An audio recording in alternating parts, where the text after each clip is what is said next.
بسم اللہ الرحمن الرحیم۔ راز اسلام آفیشیل چینل کے ناظرین، السلام علیکم ورحمۃ اللہ وبرکاتہ۔ میں امید کرتا ہوں کہ آپ سب اللہ تعالیٰ کے فضل و کرم سے بالکل خیریت سے ہوں گے، اور یہ دعا کرتا ہوں کہ خالق کائنات تمام مسلمانوں کی پریشانیوں کو دور فرمائے اور پوری امت مسلمہ کو آپس میں اتفاق اور اتحاد نصیب فرمائے۔ اور اگر ابھی تک آپ نے ہمارے چینل راز اسلام آفیشیل کو سبسکرائب نہیں کیا تو ابھی اس کو سبسکرائب کر لیجئے اور ساتھ ہی بیل کے آئیکن کو پریس کر دیجئے تاکہ ہماری ہر آنے والی ویڈیو کا نوٹیفیکیشن آپ کو موصول ہو سکے۔ ناظرین کرام، جیسا کہ ہم سب جانتے ہیں کہ ماہ ذو الحج شروع ہو چکا ہے، اور اس بابرکت مہینے کے اندر پوری دنیا میں بحیثیت مسلمان سنت ابراہیمی کو ادا کیا جاتا ہے۔ یہ اللہ تعالیٰ کی طرف سے مسلمانوں کے لیے ایک انعام بھی ہے۔ ہم بحیثیت مسلمان عید قربان پر مختلف طرح کے جانوروں کی قربانی اللہ کے حضور پیش کرتے ہیں، لیکن ہمیں اس بات کا خیال بھی ہونا چاہیے کہ کیا ہم وہ تمام واجبات، وہ تمام شرائط پوری کر رہے ہیں کہ جو کہ ہمیں سنت طریقہ سے بتائی گئی ہیں۔ تو اسی لحاظ سے ہم آپ کی خدمت میں ایک مکمل معلوماتی ویڈیو لے کر آئے ہیں، جس کو دیکھنے کے بعد آپ کو اپنی قربانی کے لیے تمام طرح کی بنیادی اور اسلامی معلومات موصول ہو جائے گی، اور آپ کے جانور قربان کرنے میں کوئی بھی کسی طرح کی بھی کمی بیشی یا کوئی کوتاہی نہیں رہے گی۔ ناظرین کرام، شروع کرتے ہیں۔ سب سے پہلے بات کرتے ہیں کہ قربانی کس شخص پر واجب ہے۔ ناظرین کرام، قربانی ہر بالغ مقیم مرد و عورت اور صاحب نصاب پر واجب ہے۔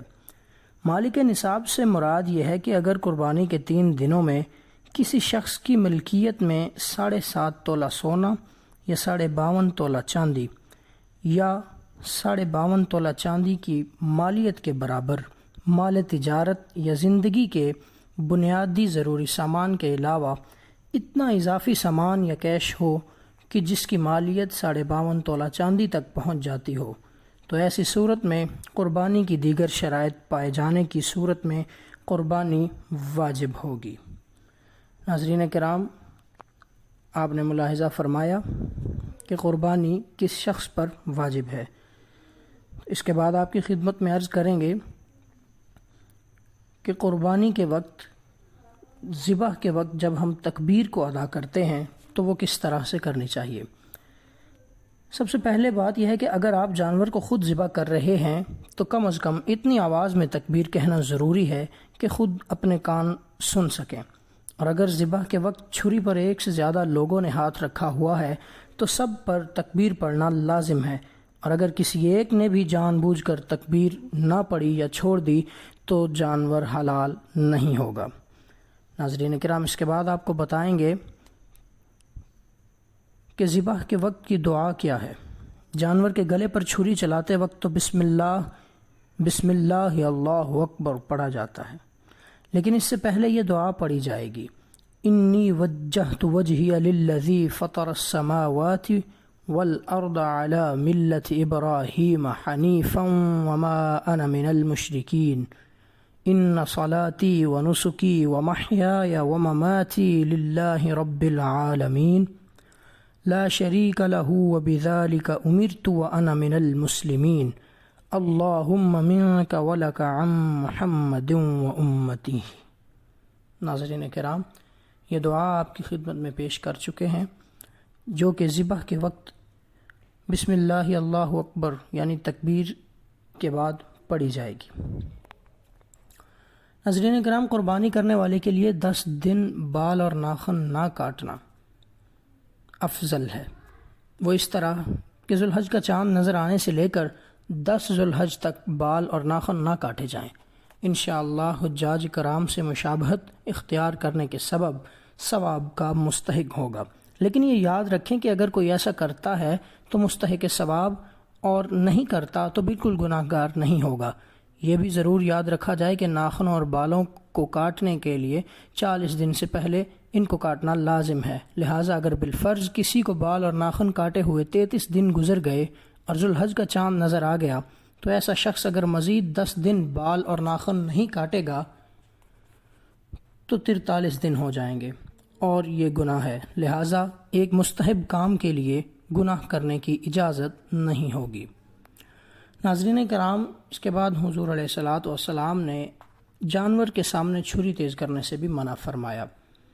جب جانور ذبح کرنے کا ارادہ ہو تو چھری پہلے ہی تیز کر لی جائے، جانور کے سامنے چھری تیز کرنا شرعاً درست نہیں ہے۔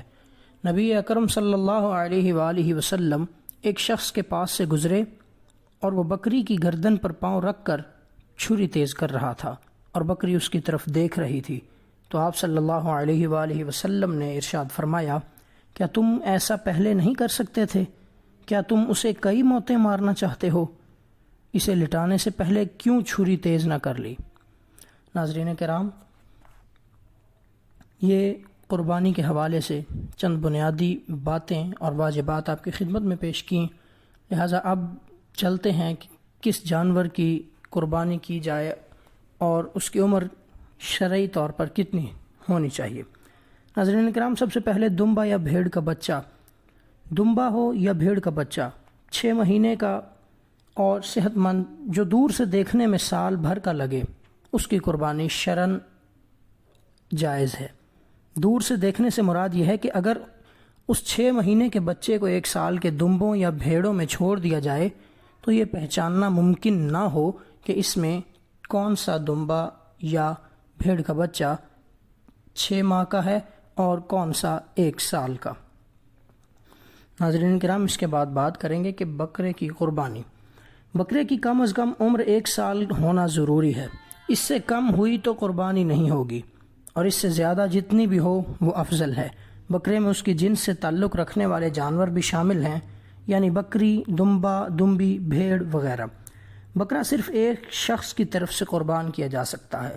اگر بکرے میں 1 سے زیادہ افراد شریک ہوئے تو کسی کی طرف سے بھی قربانی نہیں ہوگی۔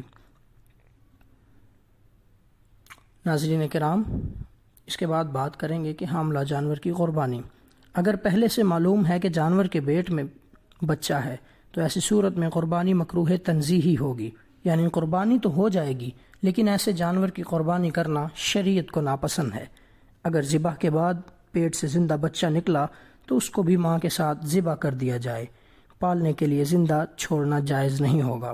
اگر ذبح کے بعد پیٹ سے مردہ بچہ نکلے تو اس کو پھینک دیا جائے اور اس کا کھانا جائز نہیں ہے۔ ناظرین کرام، بات کریں گے کہ اونٹ کی قربانی۔ اونٹ کی کم از کم عمر 5 سال ہونا ضروری ہے، اس سے کم ہوئی تو قربانی نہ ہوگی اور اس سے زیادہ جتنی بھی ہو جائے وہ افضل ہے۔ اونٹ کو نحر کرنا مستحب ہے، اگر لٹا کر ذبح کیا تب بھی حلال ہو جائے گا۔ اونٹ میں زیادہ سے زیادہ 7 افراد شریک ہو سکتے ہیں اور اونٹ کی قربان کرنے سے پہلے اس کے دودھ سے نفع حاصل کرنا، اس پر سواری کرنا بالکل جائز نہیں ہے۔ ناظرین کرام، اسی کے ساتھ ہی ہم آپ کو بتاتے چلیں کہ قربانی کے جانور میں عقیقے کی نیت کس طرح سے کی جا سکتی ہے۔ قربانی کے بڑے جانور میں چونکہ زیادہ سے زیادہ 7 افراد شریک ہو سکتے ہیں، اس میں اگر کوئی حصہ بچ جاتا ہے تو اس میں عقیقے کی نیت کر لینا جائز ٹھہرے گا۔ مثال کے طور پر گھر کے 6 افراد نے مل کر بڑا جانور خریدا اور سب نے ایک حصے کی نیت کر لی۔ اب اس میں چونکہ ایک حصہ بچ گیا تو اس بچ جانے والے حصے میں کسی بھی فرد کی طرف سے عقیقے کی نیت کی جا سکتی ہے۔